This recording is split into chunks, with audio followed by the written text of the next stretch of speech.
जय Shri Mahakal Harihar. Human capacity based on understanding only. मानव की क्षमता समझ पर आधारित है। आज क्या हो रहा है? मानव की क्षमता बढ़ रही है कि घट रही है? आज मानव की सहने की क्षमता घट रही है। फिजिकल ले लो, मेंटल ले लो, साइकोलॉजिकल ले लो, इमोशनल ले लो, शारीरिक ले लो, मानसिक ले लो, मनोवैज्ञानिक लो, भावात्मक ले लो। उसकी क्षमता कम होती चली जा रही, क्योंकि क्षमता कम हो रही है तो योग्यता कम हो रही है, योग्यता कम हो रही है तो पात्रता कम हो रही है। सीधी बात है। कैपेसिटी कम है तो कैपेबिलिटी कम हो जाएगी, कैपेबिलिटी कम है तो एलिजिबिलिटी कम हो जाएगी। इसलिए एलिजिबल नहीं हो मानव के साथ एलिजिबल नहीं हो पा रहा। आज मशीन के साथ उसकी योग्यता है, उसकी क्षमता है, उसकी पात्रता है काम करने की, पर मानव के साथ एक साथ जीने में आज विफल है पूरा मानव। जीना नहीं आया, जीना क्यों, जीना कैसे, ये समझ नहीं आया। जीवन क्या है ये समझ में नहीं आया, जिंदगी क्या है ये समझ नहीं आई, मानव क्या है यही पकड़ में नहीं आया अभी तो मुद्दा क्या है ये पकड़ में कैसे आएगा? क्योंकि मानव अभी ये नहीं पकड़ में आया मानव क्या है, जिंदगी क्या है, जीवन क्या है और मुद्दे क्या है। सबसे बड़ा मुद्दा क्या है पूरी मानव जाति का? तो ये बोला जा रहा है कि आज पूरी मानव जाति में उम्र तो बढ़ती चली आ रही है, पर समझ नहीं बढ़ रही, अकल नहीं बढ़ रही। क्यों नहीं बढ़ रही? क्योंकि मानव जाति में आध्यात्मिक शिक्षा नहीं हुई, आत्मा का अध्ययन ही नहीं हुआ, इसलिए वो उसकी क्षमता नहीं है, आज समझने की क्षमता नहीं है। क्योंकि जब तक मानव समझेगा नहीं तब तक वो दुखी पीड़ित रहेगा। समझने से ही सुखी होता है। और आज इसलिए व्यक्ति पूरा मानव जाति उलझा जा रहा है। क्या? सभी मुद्दों पे। It every matter they're going to be colliding and collapsing. टकराव हो जा रहा है, कोलैप्स हो जा रहा है, टूट रहा है, डिस्ट्रक्ट हुआ जा रहा है। काय का कंस्ट्रक्ट हो रहा है? बाहर तो कंस्ट्रक्शन चल रहा है, अंदर पूरा डिस्ट्रक्शन चल रहा है। बाहर तो बहुत अच्छा हमने डेवलपमेंट कर लिया, पर अंदर क्या हो रहा है? डेवलपमेंट हो रहा है कि डिस्ट्रक्शन हो रहा है? ये बात ध्यान में आ जाए पूरी मानव जाति को। तो सच्चाई वैसी नहीं है जो दिखता है। सच्चाई को देखने के लिए दृष्टि की जगाना जरूरी है पूरी मानव जाति को। तो यह बोला जा रहा है कि load bearing capacity of matter क्या है पूरी मानव जाति में। मैटर को नहीं समझा तो सिर्फ लोड ही लोड है। आज यह बोला जा रहा है यदि मानव में समझ नहीं है तो सिर्फ लोड ही लोड है उसके जीवन में। ठीक, क्यों हो रहा है लोड ही लोड? क्योंकि समझ नहीं आई जीवन क्या है, मानव क्या है, मुद्दा क्या है, ये पकड़ में नहीं आया। ये तीन चीज बहुत इंपॉर्टेंट है। मानव क्या है, जीवन क्या है और मुद्दा क्या है, ये पकड़ में नहीं आई तब तक मानव जाति का लोड बढ़ते ही चले जाएगा और जा ही रहा है। और जिस दिन इसने समझ लिया उस दिन कोई लोड नहीं, उस दिन सुख, शांति, संतोष, आनंद को प्राप्ति है। आज मानव ने पहला घाट ही पार नहीं करा, सुखी ही नहीं हो पाया। थोड़ी देर के लिए खुशी बात नहीं बोल रहे हैं, खुशी हो कि गम हो जाता है, पर परमानेंट एब्सोल्यूट नहीं हुआ, एब्स्ट्रैक्ट फॉर्म में है। कभी खुशी कभी गम हो जाता है, कभी प्रॉफिट कभी लॉस हो जाता है, कभी अच्छा लगता है कभी बुरा लग जाता है ना, है ना। कभी भी मानव की शांति रहती, कभी अशांति हो जाती है, कभी संतोष रहता है, असंतोष हो जाता है, कभी मातम रहता है, आनंद में नहीं हो रहता। तो थोड़ी देर के लिए है, वो एब्सोल्यूट नहीं है, परमानेंट नहीं है, निश्चित निरंतरता में नहीं है। और निश्चित निरंतरता में तब होगा जब मानव मुद्दे को समझेगा। तो टाइप्स ऑफ मैटर क्या है ये बात बोली जा रही है, वो यूनिवर्सल मैटर है। सबसे बड़ा जो मैटर है इस पूरे ब्रह्मांड जगत में वो ब्रह्मांड का मुद्दा है। यदि ब्रह्मांडी मुद्दा नहीं समझा तब तक आप हर मैटर में अटकोगे। यदि यूनिवर्सल मैटर नहीं पकड़ा, नहीं समझा, क्योंकि यूनिवर्सल मैटर समझने के लिए यूनिवर्सल लॉ को समझना जरूरी है, और यूनिवर्सल लॉ को समझने के लिए यूनिवर्सल नियम को समझना जरूरी है। जिसने नियम को नहीं जाना उसके लिए क्रिया और घटना में समस्या ही समस्या है। जो भी क्रिया होगी उसके साथ, जो भी घटना होगी उसको सिर्फ समस्या ही लगने वाली है। अब वो दुनिया का कोई भी आदमी हो, अंबानी हो, अडानी हो, पीएम हो, सीएम हो, डीएम हो, कोई भी हो, कोई बड़ा छोटा नहीं उसमें, क्योंकि उसको समस्या ही दिखने वाली है बड़ी पोस्ट पर, वो अभी कुछ समझा नहीं है पूरी मानव जाति। इसलिए हमको ये बात समझनी पड़ेगी कि पूर्ण मानव जाति को समझने के लिए पहले मानव क्या है, जीवन क्या है, अस्तित्व क्या है, मुद्दा क्या है, ये पकड़ना पड़ेगा। आज पूरी मानव जाति को आध्यात्मिक शिक्षा हुई नहीं है। आध्यात्मिक शिक्षा के नाम पे पूरे समुदायों ने पूरा अपना दल खड़ा कर दिया, हिंदू, मुस्लिम, सिख, ईसाई। आज इसलिए ना हिंदू सुखी हो पाए, ना मुस्लिम में अमन हो पाए, ना शांति हो पाई, अभी लड़ाई करे जा रहे हैं। न सिख में कोई किसी प्रकार का संतोष आया नहीं है, सेटिस्फेक्शन आया नहीं है, ठीक है, और ईसाई में कोई भी प्रकार का आनंद आया नहीं है, कोई लव तो आया नहीं है, प्रेम तो आया नहीं है। लिखते तो हैं लव एंड ट्रस्ट, ठीक है, पर वो बात आई नहीं है जो आना चाहिए। तो बोला जा रहा है कि मानव एक ही जात है, मानव जाति एक ही है। ये बात क्लैरिटी में बात आ जाए, जाति सिर्फ एक है, मानव एक है, ठीक है। जहां अनेक बना दिए गए हैं, गलत में अनेक होता है, याद रखिए, और सही में एक होता है मानव। और आज जितना मानव यूनिक होते चला आ रहा है और डिफरेंट होते चले आ रहा है और सेपरेट हुआ जा रहा है, उतना ज़्यादा वो दुखी पीड़ित हुआ जा रहा है, संकट हुआ जा रहा है, भयभीत हुआ जा रहा है। क्यों? क्योंकि समझ नहीं पड़ी मुद्दे को लेके, मुद्दा क्या है, अभी भी उसको समझ नहीं आ रहा, मैटर क्या है भैया। तो जब तक मानव ने यूनिवर्सल मैटर नहीं समझा, यूनिवर्सल लॉ नहीं समझा, अब वो पर्सनल लॉ में अटका पड़ा है। और जब तक आदमी पर्सनल लॉ में अटका पड़ा है तो वो पर्सनल मैटर में फंसा ही रहेगा। और जब तक आदमी पर्सनल मैटर में स्टक है, फंसा पड़ा है, तो उसका फिजिकल, मेंटल, साइकोलॉजी, इमोशनल में क्या है, वो बॉन्डेज है, बंधन में है, ब्लॉक है, परतंत्रता में, स्वतंत्रता नहीं हो रही है। दूर होके भी दूर नहीं, पास होके भी पास नहीं बोला जा रहा है। तो क्योंकि उसका फिजिकल, मेंटल, साइकोलॉजी, इमोशनल क्या हो गया, पूरे तरीके से आदमी बाहर से तो अच्छा अच्छा दिख रहा है फिजिकली, पर इंटरनली, मेंटली, साइकोलॉजी, इमोशनली पूरा डैमेज हुआ जा रहा है, कोलैप्स हुआ जा रहा है, कोलाइड हुआ जा रहा है, परखच्चे उड़ गए, आदमी बस जिंदा है लाश की तरह।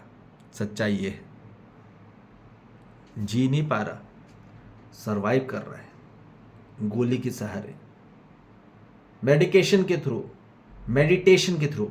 मेडिटेशन कर करके जिंदा है और मेडिकेशन कर करके जिंदा है। जो करना पड़ता है वो ध्यान नहीं होता। ये बात क्लैरिटी में आ जाए, क्योंकि जिसने जिंदगी को समझ लिया, अस्तित्व को समझ लिया, मुद्दे को समझ लिया, वो ध्यान में हो जाता है। ध्यान करना नहीं पड़ता, वो 24 घंटे ध्यान में है। उसको कोई करना नहीं है कि फिजिकली 1 घंटा ध्यान करो, मेडिटेशन करो, ये क्रिया करो, वो क्रिया करो, एक्सटर्नली करते रहो, करते रह जाओ, वो होना नहीं होगा। होना होगा सिर्फ और सिर्फ समझने की क्रिया से। क्रिया एक्शन नहीं है, क्रिया इज अंडरस्टैंडिंग ओनली। अंडरस्टैंड? तो क्रिया को समझना होगा।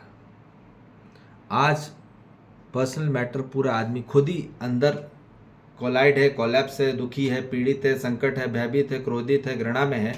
अब वो दूसरे के साथ यदि कनेक्ट होता है, शादी ब्याह करके, बच्चे पैदा होके, सोचो क्या हालत होगी।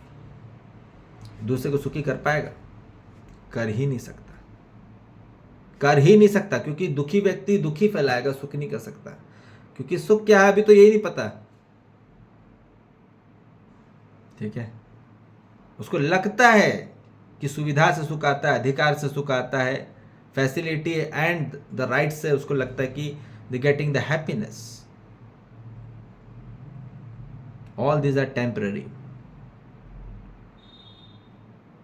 तो ये बोला जा रहा है कि आज मानो पर्सनल मैटर जब तक मानो को मतलब सुलझेगा नहीं, तब तक फैमिली मैटर अटका ही रहेगा।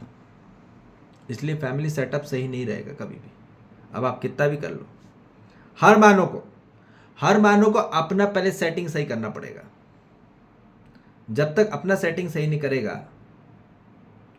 तब तक फैमिली मैटर सही हो नहीं सकता। कोई एक दो आदमी भी अपना सेटअप सही कर ले तो एक फैमिली होगी, तब वो जागृत फैमिली होगी। आज तक जागृत फैमिली बनी नहीं है, आज तक नहीं बनी। दो जागृत मानो आज तक इस शरीर यात्रा में एग्जिस्ट नहीं कर पाए, क्योंकि परिवार नहीं बन पाया। और परिवार बनने के लिए जागृति का कार्यक्रम अनिवार्य है, जागृत होना अनिवार्य है, तब जाके पूरी बात बनेगी। आज इसलिए पर्सनल मैटर सुलझा नहीं है तो फैमिली मैटर स्टक अटका पड़ा है, और फैमिली मैटर अटका पड़ा है तो सोशल मैटर अटका ही रहेगा। क्योंकि समाज के अंदर क्या है? परिवार है, और परिवार के अंदर क्या है? पर्सनल है, मानव है। ठीक है, पर ये मानव ही नहीं सुलझा तो परिवार कहाँ से सुलझेगा, और परिवार ही नहीं सुलझा तो समाज कहाँ से सुलझेगा, और समाज नहीं सुलझा तो प्रोफेशनल कहाँ से सुधरेगा। आज प्रोफेशनल मुद्दे आदमी अटके पड़े हैं क्योंकि सोशल में अटका पड़ा है। सोशल को देख के आदमी प्रोफेशनल में अटका पड़ा है ना। सोशल मैटर को देखते हुए इसलिए वो तो काम करना चालू किया उसने, प्रोफेशनली अपना करियर बनाया, और फिर इसलिए वहाँ अटका पड़ा है। और वो इसलिए प्रोफेशनली अटका पड़ा है तो फिर उसका फाइनेंशियल मैटर अटका पड़ा है। अब वो फाइनेंशियल मैटर में उसका फंसा पड़ा है, अब क्या करोगे आप? वहाँ कोई बात बनती नहीं है पूरी मानव जाति में। अब लगा है वो प्रोफेशनली फाइनेंशियल को कमाने के लिए सब करा जा रहा है, दिन रात एक करा जा रहा है। अब फाइनेंशियली अटका पड़ा है, वो कितना भी कम कर, अंबानी को कम पड़ रहा है, अपन तो छोड़ ही दो, फिर क्या बात है फिर? अब वहाँ उसको संतुष्ट थोड़ी ना, तृप्ति थोड़ी ना हो रही, कितना भी कर ले। तो ये बोला जा रहा है कि फाइनेंशियल मैटर अटका पड़ा है उसके लिए भी। ठीक है, और फिर इसलिए एनवायरमेंटल अटका पड़ा है। यदि फाइनेंशियल मैटर अटका है तो एनवायरमेंटल भी अटका पड़ा है। समझ में आ रही बात? क्योंकि आदमी एनवायरमेंटल को लूटा जा रहा है तो फाइनेंशियल मैटर भर रहा है, फाइनेंशियल मैटर भर रहा है तो प्रोफेशनल मैटर भर रहा है, प्रोफेशनल मैटर भर रहा है तो फिर समाज भर रहा है, समाज भर रहा है तो फिर परिवार भर रहा है, परिवार भर रहा है तो फिर पर्सनल भर रहा है। पूरा लिंक्ड अप है। तो इसलिए ये बोला जा रहा है कि समझे हैं तो कोई लोड नहीं है। ठीक, और पूरी मानव जाति के लोड है। आज पूरी मानव जाति के यदि लोड है तो समझे ही नहीं कि मुद्दा क्या है। तो इसलिए ये बात बोली जा रही है कि मुद्दे को समझना पड़ेगा, मैटर क्या है ये समझे। मैटर नहीं समझा तो बात ही मैटर करती है। क्या करती है? बात ही मानव को अटकाती है। ठीक है, बात से ही मैटर बनता है, और बात पचती नहीं है। मैटर पचता नहीं है ना, मैटर पचता नहीं है बिल्कुल भी। ठीक है, यदि कोई धोखा देता है तो फिर आदमी माफ नहीं कर पाता, सीधी बात है। धोखा देने से ही मानो अपने अंदर ईमानदारी नहीं रख पाता, सही जिम्मेदारी नहीं निभा पाता, और सही भागीदार नहीं कर पाता, सही समझदारी नहीं रख पाता। इसलिए पूरा मैटर पे बैठ रहा है। आज मानो में अंडरस्टैंडिंग नहीं है, इसलिए मैटर है, इसलिए बात पच नहीं रही है, क्योंकि समझने के लिए अंडरस्टैंडिंग चाहिए। ठीक है, तब जाके सुखी होगा मानव। मानव में लॉयल्टी चाहिए, तब जाके शांति आएगी। ईमानदारी नहीं हो पा रहा अपने आप में। मानव में जब रिस्पॉन्सिबिलिटी पूरी तरह से निभाएगा, तब जाके उसमें सेटिस्फैक्शन आएगा, संतोष आएगा तब जाके। और मानव में जब पार्टनरशिप होगी, तब जाके उसमें आनंद होगा, भागीदार होगा। पर मानव में अभी पहले घाट पार नहीं हो पा रहा है, अंडरस्टैंडिंग ही नहीं हो पा रही, तो ईमानदारी कहाँ से होगी? ईमानदारी नहीं हो रही तो जिम्मेदारी पूर्ण से कहाँ से होगी? पूर्णता स्वरूप में बोलना, आधी अधूरी जिम्मेदारी नहीं बोल रहे हैं कि अपने परिवार कर लिया, समाज कर लिया, बस हो गया।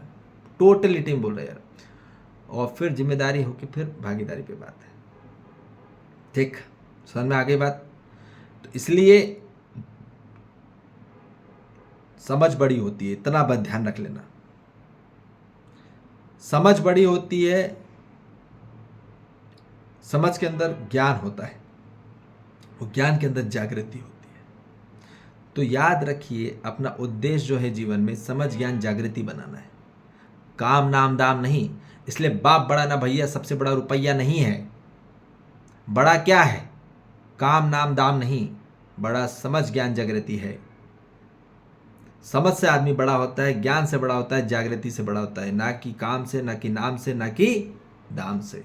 ये बात क्लैरिटी में आ जाए, क्योंकि जब तक आपने जिसको बड़ा माना है, आपका केंद्र वहीं रहने वाला है, आपका फोकस वहीं रहने वाला है, आपका ध्यान वहीं रहने वाला है, आपका कंसंट्रेशन, आपका टेंशन वहीं रहने वाला है। अटेंशन तब होंगे जब समझ आएगी,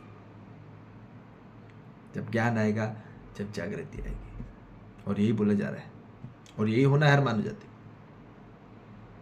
अवेकन होना है, जागृत होना है।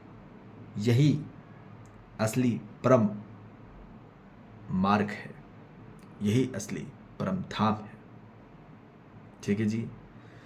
जय श्री महाकाल। हरि हर।